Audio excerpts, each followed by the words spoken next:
exciting guest. We have Robby Dawkins with us. Thanks for being here. It's great to be here. So Robby, when you were 2 years old, you told everybody that you wanted to be a missionary. Why do you think that was? Technically, it was missionary. Missionary, okay. Yes, missionary. word. That was a big word for a little 2-year-old. But you know, my parents were missionaries to Japan, Okay. and I would always hear them talk about missionaries and giving their lives, laying down their lives for, the gospel. And it was just they were the heroes in the house.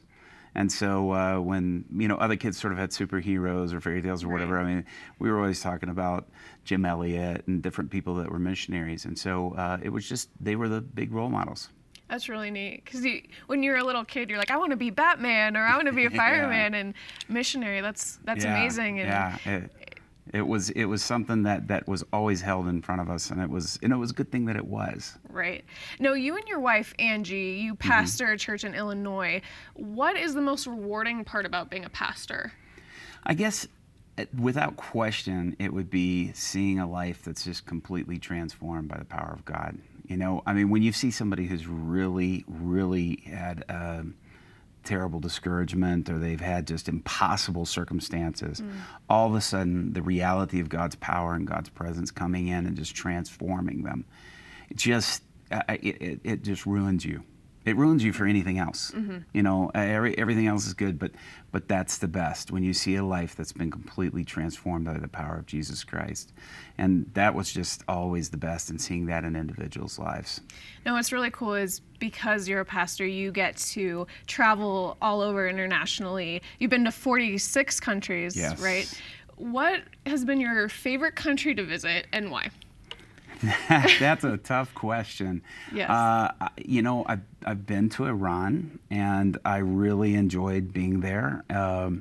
It was a trip where I saw some incredible faith of people in underground churches and made connections there that were really powerful. And I would say, from a ministry standpoint, probably because it's like, one of the top most closed nations in the world, being there and being able to do ministry, just not in with the groups of people, but just even out on the streets. That was my greatest passion and place to be, to do that. There's other closed countries I've been to that I absolutely have been to. Afghanistan and into Iraq, and just bringing the reality of God's power and presence there, and just seeing people change. I mean, there's far more beautiful places, Sure. and more nice, a lot more, nicer hotels and beds to stay in than in those places. But by far, the people in that part of the world are some of the kindest people that there really are, and really hungry for Jesus. It's so amazing that you had the opportunity to go into countries like that. Not a lot of people get to do that.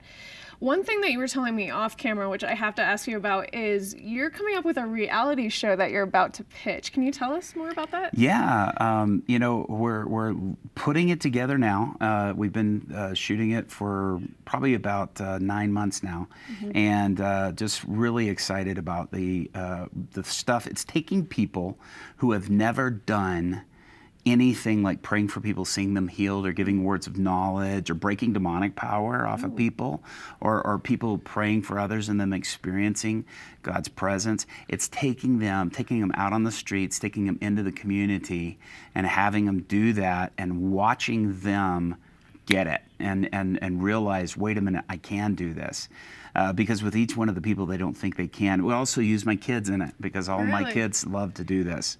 And so, we have with one of my sons, my 15-year-old son, praying for a boy's leg to grow out, and you watch it on camera grow out, and just amazing things like that. Another young man that one of my other sons was praying for was colorblind. He all of a sudden can start to see color, and he was severely colorblind. Right. And so it's so cool to do it. So we're doing it even as a family. Oh, that's nice to have everybody to. And you have 6 boys, you were telling me. 6 boys. That's amazing. And they're all boy. Yep.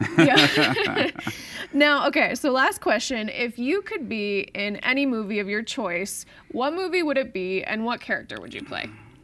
Well, I'd love to choose something super spiritual like the Bible or AD or one of those, but really Braveheart. Braveheart would get it for me. And of course, I'm tempted to be sort of the crazy Stephen, guy who, the Irish guy but I would, of course, William Wallace, just sort of bringing that freedom, leading people to understand that there's, something bigger than themselves and the pursuit of their own pleasure or happiness, but that the freedom of others is so significant. I mean, to me, that story, is just such a powerful story. That's a good one. Yeah. I like it. Well, thanks so much for joining me, Robby. And thank you guys for watching Up Close. We'll see you next time.